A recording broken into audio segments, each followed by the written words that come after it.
ના પ્રમુખનું નિવેદન પાટીદાર સમાજમાં વન ચાઇલ્ડ નો ચાઇલ્ડનો ટ્રેન્ડ ચાલી રહ્યો છે। આ ટ્રેન્ડથી સમાજનું સંખ્યાબળ ઘટી રહ્યું છે। પાટીદાર સમાજમાં હવે 3 થી 4 બાળકોને જન્મ આપવો પડશે, જેનાથી સમાજનું અસ્તિત્વ ટકી રહેશે। આરપી પટેલનું આ નિવેદન છે। નખત્રાણામાં પાટીદાર સમાજના કાર્યક્રમમાં વિશ્વ ઉમિયા ફાઉન્ડેશનના પ્રમુખ આરપી પટેલનું મોટું નિવેદન। તેઓએ કહ્યું કે હવે કાકા અને મામા ભાડે મળશે તેવા બોર્ડ લાગશે। સમાજમાં સંખ્યાબળ ઓછું થવાના કારણે સામાજિક તાકાત અને રાજકીય શક્તિ ઘટતી જાય છે, જે માટે હવે 3 થી 4 બાળક પેદા કરવા પડે તેવી પરિસ્થિતિ સર્જાય છે।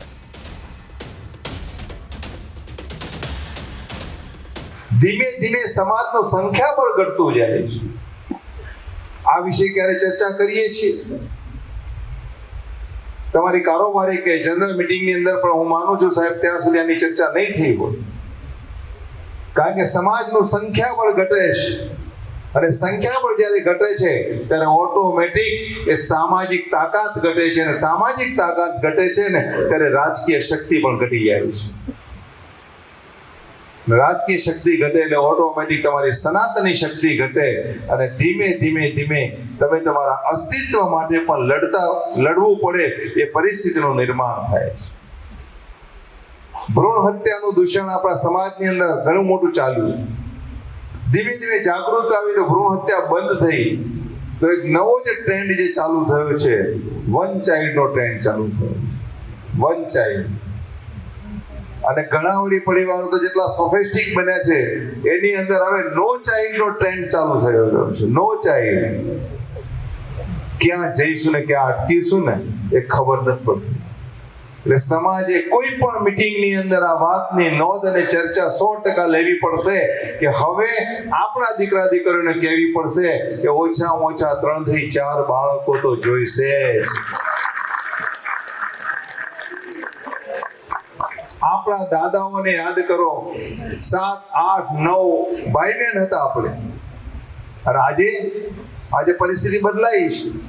આજે ઘણાના ઘરની અંદર કાકા કહેવા વાળું કોઈ નથી, મામા કહેવા વાળું નથી, ફુવા કહેવા વાળું નથી। આવનારા દિવસો એ પણ આવી શકે કે બજારની અંદર બોર્ડ લાગતા હશે કે અહીંયા તમને ભાડેથી કાકા મળશે ને અહીંયા ભાડેથી મામા મળશે। આજે જે વાત આપણને હાસ્યાસ્પદ લાગે છે ને એ આવતીકાલની હકીકત બનવાની છે।